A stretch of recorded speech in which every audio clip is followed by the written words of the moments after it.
예.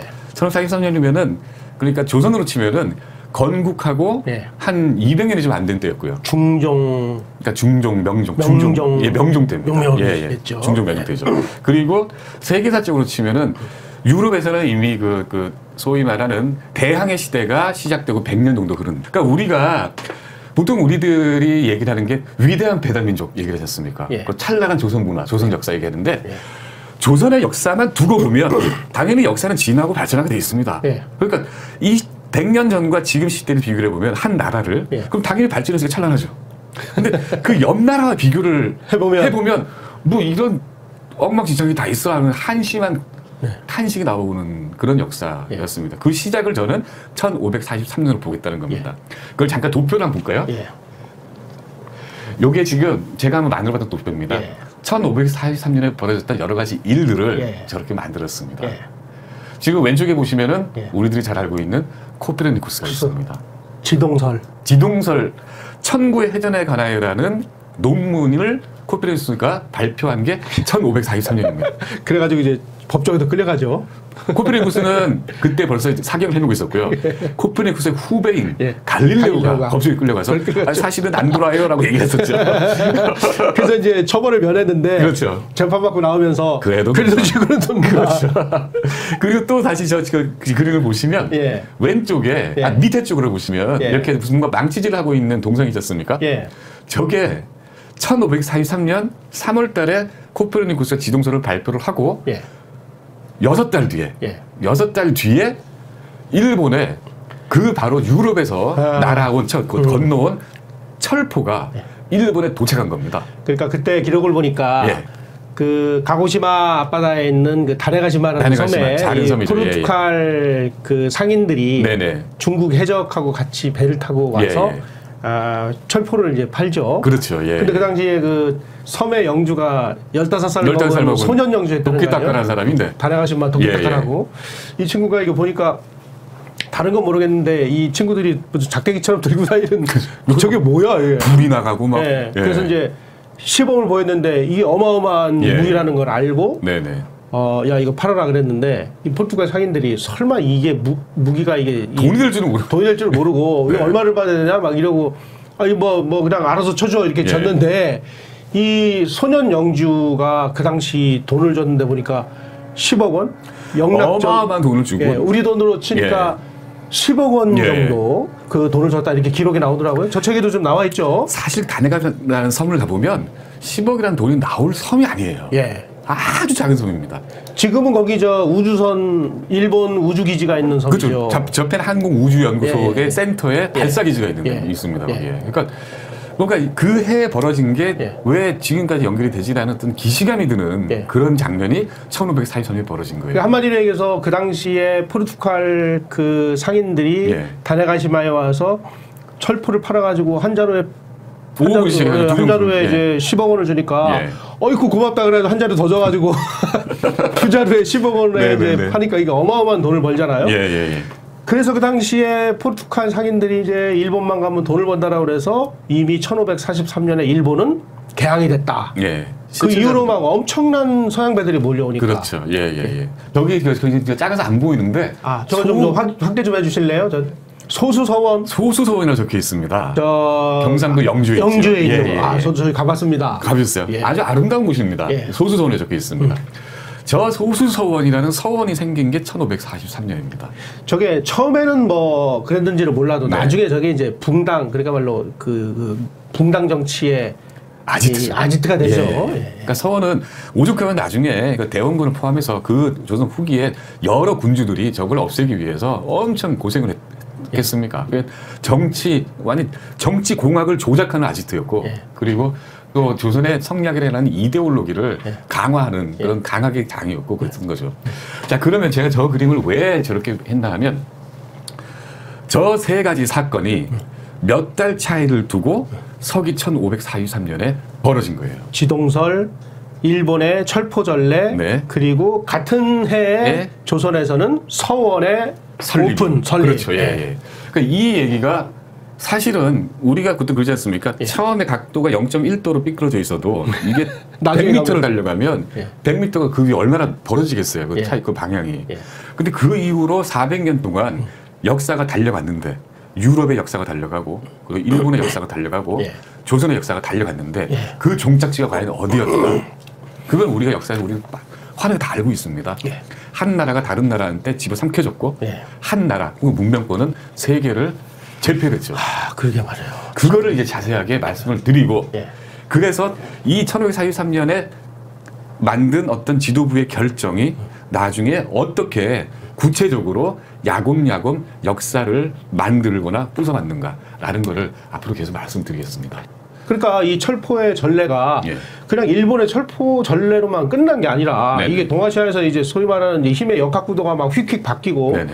이런 하나의 결정적인 문명사를 그 막 뒤집는 혁명적인 역할을 한 반면에 네. 조선에서 설립된 저 서원은 그냥 지방에 있는 그 소위 말하는 토호들 예.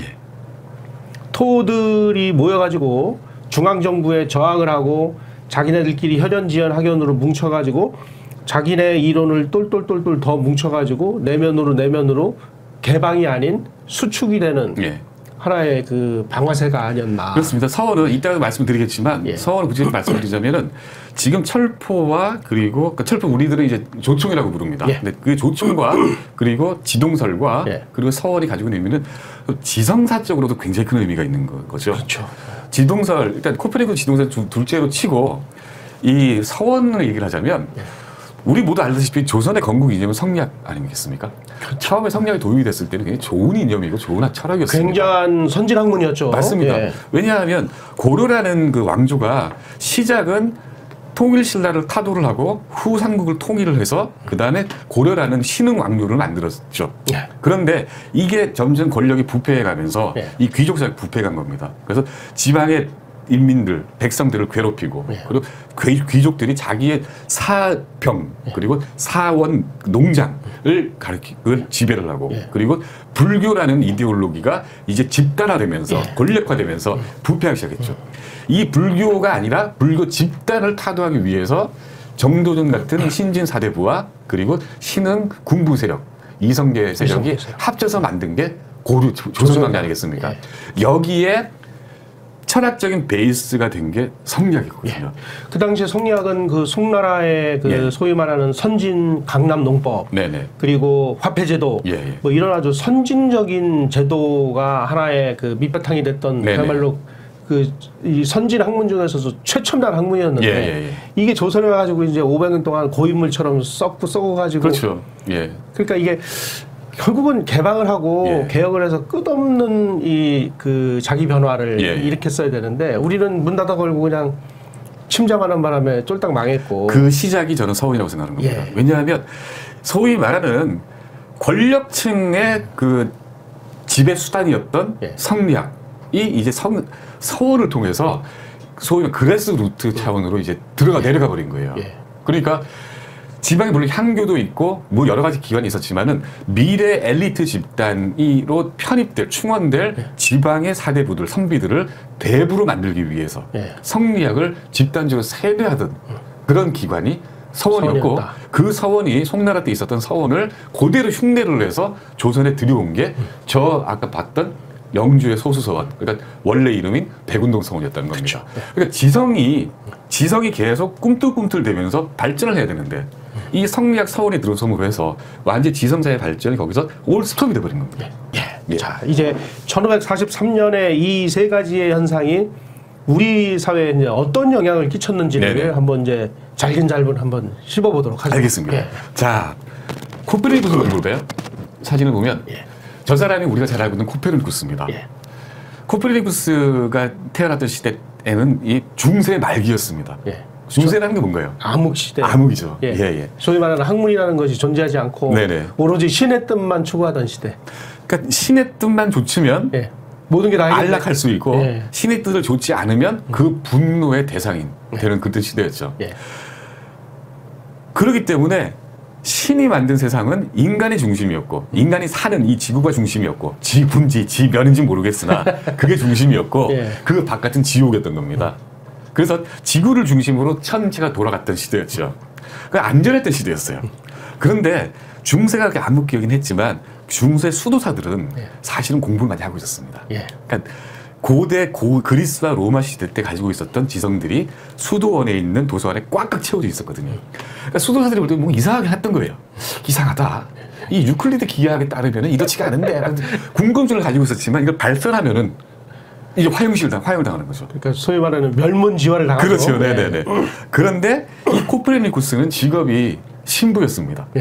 신부인데 신부가 되기 전에 여러 나라에서 공부를 했어요. 독일에서도 공부하고 이탈리아에서 공부하고 스위스도 공부를 했습니다. 거기에서 철학도 공부를 하고 그리고 수학도 공부를 하고 천문학도 공부를 하고 물리학도 공부를 하고 신학도 공부를 했는데 결국 택한 게 신학이었고 신부가 됐죠. 그래서 독일에 폴란드에 이 사람 폴란드 사람이거든요. 프롬보르크라는 북해 연안에 있는 조그만 마을에서 행정직 사제로 일을 했어요. 근데 거기서 공부를 하다 봤더니 거기에 조그만 천문대를 만들어 놓고 별을 구경하고 있었는데 이게 봤더니 별이 움직이는 게 성경책하고 다른 거예요. 그 대장께서 아실지 모르겠지만은 화성의 움직임이 있습니다. 화성이 쭉 한쪽으로 움직이다가 어느 순간에 갑자기 뺑글 한 바퀴 돌고 다시 돌아가요. 그러니까 이런 역전 현상이 있습니다. 저게 왜 저러지? 이거를 생각을 해봤더니 이거는 천동설로는 설명할 수가 없는 겁니다. 그러니까 이거는 천동설은 오히려 신이 만든 조화로운 우주를 설명하는데 맞지 않는 것 같다.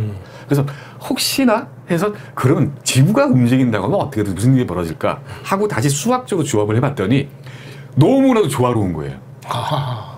너무나도 조화롭게 돼 있는 겁니다. 근데 이제 이거를 이야기하는 순간 이제 이 양반은 처형당하는 거죠. 그래서 이 사람이 논문을 써놓고 꽁꽁 숨겨놨어요. 그랬더니 그러고 났더니 이 사람이 친한 사람들이 많았었는데 나중에 바티칸의 그 추기경이 된 사람도 친구였습니다. 이 논문을 여러 사람들이 필사본을 읽어보고 나서는 꼬드긴 겁니다. 코페르니쿠스, 니콜라우스인데 니콜라우스 이 책을 꼭 논문을 내는 것 같거든요. 내라. 뒤에 자기들은 못하겠으니까 자꾸 이 사람 앞세워가지고 논문 내면은 정말 큰 좋은 일이 벌어질 거다. 신의 뜻이 더 맞는데 이렇게 한 거죠. 그래서 1542년 10월달에 이 사람이 제자가 있었습니다. 이 제자가 이 코페르니쿠스를 뜻을 받들어서 이거를 독일에 있는 인쇄소에 가서 인쇄를 했어요. 코페르니쿠스도 결국은 인쇄업자인 그렇죠. 덕을 본 거네. 여기 여러 섞여 있습니다. 코페르니쿠스보다 100년 전에 구텐베르크의 활자 인쇄술이 벌써 유럽에 퍼져나갔거든요. 그래가지고 모든 서적이 이제 이 상업용 책으로 출판돼서 나오는 시대가 열린 거죠. 대량 생산이 된 겁니다. 지식이. 그 대량 생산된 지식은 지혜로 바뀝니다. 그러니까 거기서 사람들이 서로 닥터지게 싸우면서 네가 많이 내가 많이 서로 싸우다가 어느 통일된 지혜가 나오게 되는 거죠. 그렇죠. 그 지혜 산물이 혜택을 입은 게 코페르니쿠스의 지동설이었습니다. 근데 1542년 10월 달에 이 사람 제자들이 출판을 맡기는데 그때 벌써 이 양반이 불쌍하게도 뇌출혈로 쓰러져 버렸어요. 그래서 1543년 3월 달에 이게 출판이 돼서 도착을 했는데 그때는 벌써 침대에 누워서 의식을 식물 인간 상태였습니다. 그 책이 나왔습니다. 나오고 나니까 처음에는 아무 일이 없었어요. 그런데 이게 인쇄술을 타고 만방에 퍼져나간 겁니다. 이게 뭐야? 이게 뭐지? 세상에 듣도 못한 일이 벌어진 겁니다. 아니 지구가 움직여? 지구가 움직여? 이게 무슨 뜻인가 하면 초반에 우리가 얘기를 했던 것처럼 신의 품 안에 수능만 하고 있으면은 안주하고 평온할 수 있었던 유럽의 인류들이었어요. 그런데 이 지구가 도는 겁니다. 이게 가만히 있으면은 우주에 내팽개쳐지는 존재가 돼버린 겁니다. 자기의 운명을 자기가 스스로 개척하지 않으면은 그런 안 되는 그런 존재로 갑자기 전락을 해버린 겁니다. 좋죠. 동시에 자유를 가진 존재가 돼버린 거죠. 내가 신의 뜻에 분노에 저항이나 필요 없이 내가 마음대로 내 운명을 개척해야 돼. 할 수 있는 존재. 그게 바로 1543년에 지동설이 가르쳐준 지혜였습니다. 그러니까 이게 우리로 치자면 주자성리학에 나와 있는 그 이론만 따르다가 어느 날 이게 아닐 수도 있어 하고 다른 길을 지금 제시한 사람이 코페르니쿠스잖아요. 그렇죠. 조선에서는 만약에 주자성리학의 주자의 그 해석을 거역을 하고 자기가 나름대로 해석을 하면은 이 자식 뭐야 이거 사문난적으로 죽여버리는 거죠. 그러니까 저는 똑같았던 것 같아. 우리의 중세는 주자성리학 시대였다. 그러니까 조선이라는 시대를 무슨 뭐 봉건이었더니 안 그러면 뭐 자본주의 맹아가 있었던 시기니 그 얘기하는데 각종 사료들이나 기록을 보면 이거는 그냥 중세였어요. 아니 자본주의 맹아론을 주장한 사람들 얘기에 의하면 아니 19세기 20세기 초까지 전국 단위로 통용되는 화폐가 없었는데 무슨 놈의 자본주의가 맹아를 해요. 난 도무지 이해를 못하는. 그러니까 지금 뭐 그 듣기 좀 어려운 분들이 계시는데 좀 설명을 드리면 그런 겁니다. 이 그 지성을 보면은 이 그 코페르니쿠스의 그 1543년의 논문으로 인해서 유럽의 인류들은 이제 중세에서 해방이 된 겁니다. 아, 이제 그 잠에서 깨어나. 잠에서 깨고 이제 우리가 하는 바에 따라서 모든 걸 우리가 자율적으로 할 수 있어 라는 어떤 심리 내지는 그리고 과학과 모든 것들이 이제 싹이 자라기 시작했죠. 그런데 이 조선이 가지고 있었던 첨단 학문이었던 주자성리학 이거는 조선이 안정이 되면서 점점 세상을 폐쇄시키는 철학으로 바뀌어버립니다. 그러니까 우리에게는 코페르니쿠스라 같은 사람이 없었던 거죠. 성리학이 뭔가요? 수신제가 치국 평치가 아닙니다. 이걸 역으로 하면은 수신을 하지 않으면은 제가도 할 수가 없고 제가를 하지 않으면 치국도 할 수 없고 치국을 안 하면 평치도 할 수 없다. 위계 질서가 딱 정해져 있는 그런 학문이었거든요. 그러니까 이 위계 질서 안에 있는 이 현상을 유지하기에는 최적의 철학이었지만 이거를 타개를 하고 외연을 넓히기에는 모자라도 한참 모자라는 그런 철학이었습니다. 그래서 중국에서는 벌써 원나라革명 그때 벌써 양명학이라는 새로운 실천적인 학문이 나와서 주자성리학을 깨뜨려 버렸는데 조선에서는 조선이 망할 때까지 그 성리학을 유지했던 겁니다. 왜? 나라를 유지하기엔 더하려고 좋은 학문이었으니까. 이 시스템을 유지하기에는. 그래서 그 안에서 아까 말씀하신 것처럼 주자성리학에 반하는 모든 담론들은 사문난적, 아름다운 글, 그러니까 주자가 만든 모든 말들을 난적, 해롭히는, 어지럽히는 도적이라고 그래서 처단을 해버린 겁니다. 그게 이 코페르니쿠스가 만들었던 유럽의 인류가 16세기에 했던 각성이 19세기 말까지 어쩌면 지금까지도 안 되고 있는 거죠. 저는 이제 그런 그 한국인들 특유의 심리와 논리가 지금도 저는 계속되고 있다고 보는 게 일대 36년 식민 지배 받았다고 아직도 반일감정이 막 이런 거 그러니까 보면 옛날 사문난적이라는 말이 친일파로 바뀐 거예요. 똑같죠. 지금. 동일한 그 논리 패턴을. 그러니까 참 이게 그러니까 이 지성 껍데기를 깨뜨리기가 쉽지가 않다. 왜냐하면 400년 넘도록 이렇게 유지되어 왔던 지성이니까 지성사가 그런 그 생각을 많이 해봅니다. 그러니까 코페르니쿠스가 그렇게 1543년에 그렇게 얘기를 해놓고 두 달 만에 죽었어요. 그러고 넉 달 뒤에 5월 달에 죽었는데 넉 달 뒤에 바로 그 유럽의 인류가 일본에 도착을 한 겁니다. 한번 다음 볼까요? 다음 사진이 코페르니쿠스가 저 사진은 뭐냐면 코페르니쿠스 고향이 토론이라는 곳입니다. 거기에 코페르니쿠스의 동상이에요. 아름답네요. 그 밑에 뭐라고 적혀 있냐면 그 좌대에 이렇게 되어 있습니다. 니콜라우스 코페르니쿠스가 토룬네시스, 토룬의 아들 니콜라우스가 테라의 모토로 땅을 움직이게 하고 솔리스 칼리크 스타토 태양을 멈추게 했도다. 너무 멋있는 정말이 더 멋있네. 그러니까 너무나도 혁명적인 거였거든요. 그러니까 나중에 엠마누엘 칸트가 이거를 코페르니쿠스적 혁명이라고 부르는 거죠. 회전이라는 게 레볼루션이라는 즉 회전이라는 의미를 쓰였는데 저게 코페르니쿠스 이후로 혁명이라는 말로 바뀌게 된 겁니다. 인류 지성사를 완전히 뒤집어 엎는 이런 혁명이 일어난 거죠. 그렇죠. 그게 1543년에 코페르니쿠스가 한 자기도 모르게 한 일이었습니다. 그 다음 사진을 보시면 자 이제 일본입니다. 저 사람 이름이 다네가시마 도키타카입니다. 보시면 저 다네가시마 섬에 있는 동상인데요. 보시면은 왼쪽 허리춤에 칼을 차고 있고 왼쪽 손에는 총을 들고 있습니다. 그러니까 완전히 깨진 않았지만 하나를 신문을 받아들인 거죠. 저 1543년 9월 달에 이런 일이 있었습니다. 다네가시마에.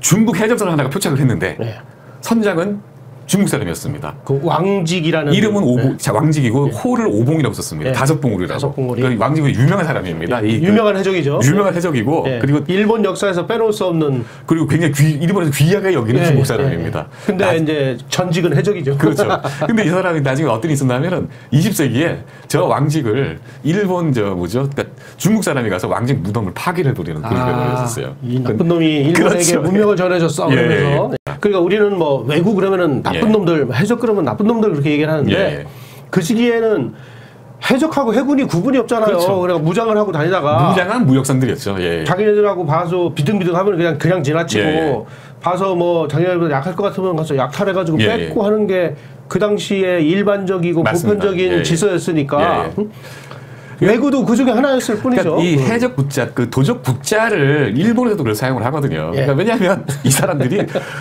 일본도 침략을 해가지고 일본에서도 자기들 그 마을 그 약탈하고 그랬었거든요. 그렇죠. 그러니까 그때 그 무장 세력이 행했던 무역은 굉장히 브루털했었어요. 그러니까 거칠었죠. 거기에는 그 외국을 외자를 쓰긴 했지만 거기는 명나라 사람도 있었고 조선 사람도 있었고 많았죠. 먹고 살기 어려워서 가담 사람들이 굉장히 많았습니다. 그 사람들이 이 동남아 말라카 인근에 거기에다가 거류지를 만들고 활동을 했는데 거기에 그러니까 대장님 말씀하신 것처럼 왕직이 지도했던 그 선박이 무역선이 일부러 다네가 심에 가서 뭐 돈 벌러 가보자. 충분히 가능성이 있는 얘기입니다. 그런데 거기에 그래서 이 15살 먹은 이 도키타카가 보고를 받고 가봤더니 이 왕직이 얘기를 하는 거예요. 우리 나쁜 사람 아니니까 물만 주면 우린 배 고치고 떠나겠다라고 얘기를 했어요. 왕직하고 이 도키타카는 이게 필담 나눌 수가 있었으니까. 자, 그런데 그래서 선상 파티도 벌이고 해변에서 파티도 벌였습니다.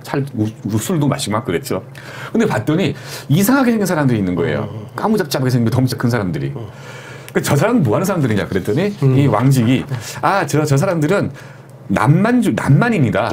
저 선한만인이다. 서쪽에 있어 온 오랑캐들인데 사실 저 사람들이 생긴 건 저렇게 이상하게도 우리하고 똑같은 사람들이니까 그냥 같이 놀면 된다. 그 이름이 나와 있더라고요. 그 이름이 페르랑 멘데스 핀투라는 사람, 프란시스코 제이모토라는 사람, 그다음에 안토니오 다모타.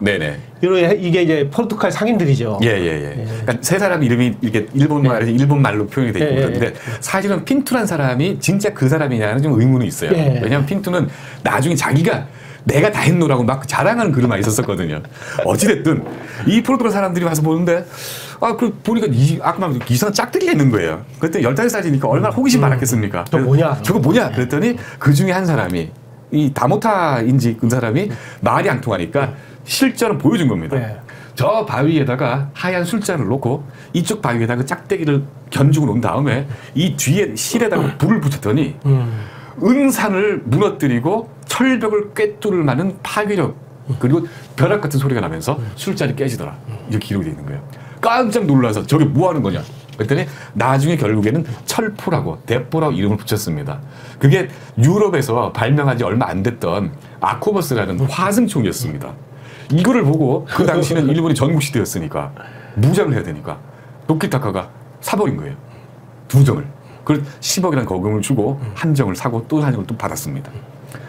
여기에 그 이유가 좀 놀랍습니다. 도키타카 한 정은 무르마시 막부에다 줍니다. 헌납을 하죠. 헌납을 합니다. 정확하게 그때 승군장한테 줬고 한 정은 자기 밑에 있는 대장장이한테 주어서 이렇게 명령합니다.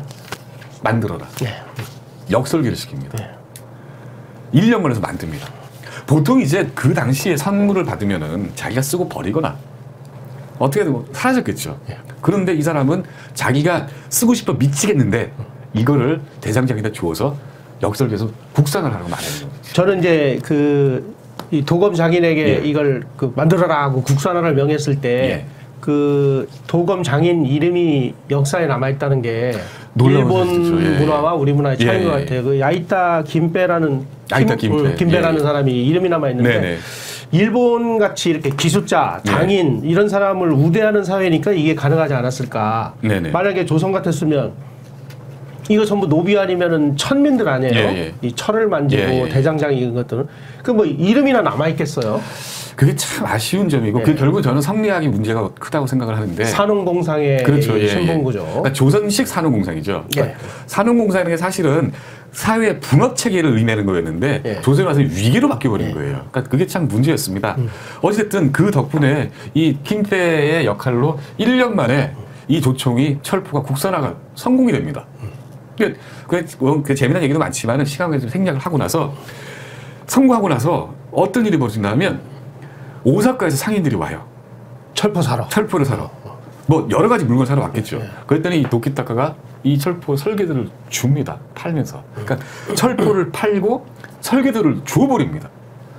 만들어라. 이거는 우리 혼자만 갖고 있을 수 없는 귀한 것이다. 왜냐하면 다네가시마라는 섬은 너무 작았고 네. 저도 그 섬을 가봤어요. 아, 그러셨어요? 예, 가고시마에서 배 타고 이제 2시간 정도 가서 철포 기념관도 제가 보고 뭐 봤는데 너무 작아. 그러니까 이 친구는 그걸 생각한 거야. 이게 이건 나 혼자만 해서는 안 되겠다. 우리가 이걸 국산화해서 일본을 부강하게 만들자. 그 당시 일본이 있었겠어요. 왜라고 했으니까. 그게 이제 철포가 대량 생산되는 그 결정적인 그렇죠. 그리고 그 사람이 조건을 건 게 있습니다. 뭐냐면 만들되 절대 디자인을 넣지 마라. 디자인은 예쁘게 만들 필요가 없다. 조준이 잘 되고 격발이 잘 되도록 할 것. 이 조건을 걸고 이 상인한테 설계도를 넘겨요. 상인은 신이 났죠. 그러고 나서 이제 일본의 서남 쪽 규슈 지방에 굉장히 많은 유파가 생깁니다. 이런 철포, 저런 철포, 저런 철포. 그 철포가 불과 3년 사이에 3년 뒤에 아까 말씀하셨던 핀토가 와서 봤더니 이게 뭐야 이게 30만 병이 있는 거예요. 유럽 전체에 있는 철포보다 더 많은 게 생산이 돼 있는 겁니다. 그만큼 일본은 무장이 된 거죠. 그리고 그 다음에 문제는 뭐냐 하면 이 철포를 수입을 했더니 이게 철포가 지성자적으로도 굉장히 큰 의미를 줘버렸습니다. 뭐냐 하면 철포를 어마어마한 돈을 주고 총을 어마어마한 거금을 주고 살 수 있는 큰 구매력을 가진 세련된 시장이 있네? 라고 유럽 사람들은 발견했습니다. 그리고 일본 사람들은 우리가 듣도 보도 못한 첨단 테크놀로지를 가지고 있는 어떤 남만인들이 저기에 있네? 라는 서로가 발견한 거예요. 그 다음에는 교류가 끝없이 본물이 터진 겁니다. 성경책이 들어옵니다. 기독교를 팔기 위해서. 신부들이 들어오죠. 망원경도 들어오고, 그리고 망원경이 들어오고, 책도 들어오고, 철학이 들어오고, 해부학이 들어오고, 모든 학문들이 들어오기 시작한 겁니다. 철포라는 걸 단순하게 철포만 들어왔다 생각하게 되면은 이거는 정말 요 앞에 있는 구멍을 본 겁니다. 그래서 나중에 일본의 근대화 작업인 메이지 유신의 시작이 바로 이 다네가시마에서 300년 전에 시작한 거죠. 그러니까 우리 입장에서 보면 우리는 개항을 언제 했냐 그러면은 1876년 일본과 강화도 조약을 체결하면서 했다 이렇게 얘기하는데 그럼 일본은 언제 개항했냐 그러면은 뭐 브로흐레가 와서 뭐 했다 이렇게 미국 배가 온 거죠. 그거는 일본하고 그냥 조약을 맺은 거이고 그렇죠. 일본의 진정한 개항은 1543년에 이 핀투와 해적 왕직이 온 1543년에 개항을 했다. 이렇게 봐야 정상이죠. 그 이후로 임진왜란 전에 벌써 전에 일본의 젊은 소년 10대 소년 4명이 바티칸으로 갑니다. 그리고 유럽을 일주합니다. 그런 일까지 벌어집니다. 그게 바로 이 다네가시마에서 1543년에 철포를 수입함으로써 그리고 국산화함으로써 벌어진 일이라는 거죠. 자, 그러면 이게 조선과 무슨 상관이 있냐 이거죠. 도대체. 아니 그 무게 가지고 임진왜란을 일으켰잖아요. 그렇죠. 그러니까 1543년에 이게 9월 달이고 그리고 이 지동서적이 발표된 게 3월 달이었습니다. 그리고 날짜 미상으로 조선의 특징이 있습니다. 구체적인 날짜가 없습니다. 모르죠. 어느 날 경상도 영주에 백운동 서원이라는 서원이 생깁니다. 왜 영주냐? 고려 때 성략을 들여온 안향이라는 사람의 고향이 영주였고 그리고 왜 백운동 서원이냐? 주희가 만든 주자 성략을 창시한 주희가 최초로 만든 서원이 백록동 서원이었거든요. 그대로 카피를 한 겁니다. 본토에다가 그걸 만든 거죠. 그래서 그 성략이 가지고 있었던 본질, 그래서 서원이 가지고 있었던 의미는 아까 말씀드린 바와 같습니다. 정치적으로 아지트가 됐고 당정의 아지트가 됐고 지성사를 진전을 멎어버리게 한 그런 성략의 소굴이 돼버린 거죠. 그리고 사회 발전과 진화를 멋게 만든 현상 유지를 하게 만든 그런 이데올로기가 민간 단위까지 들어가서 이제 교육이 됐다.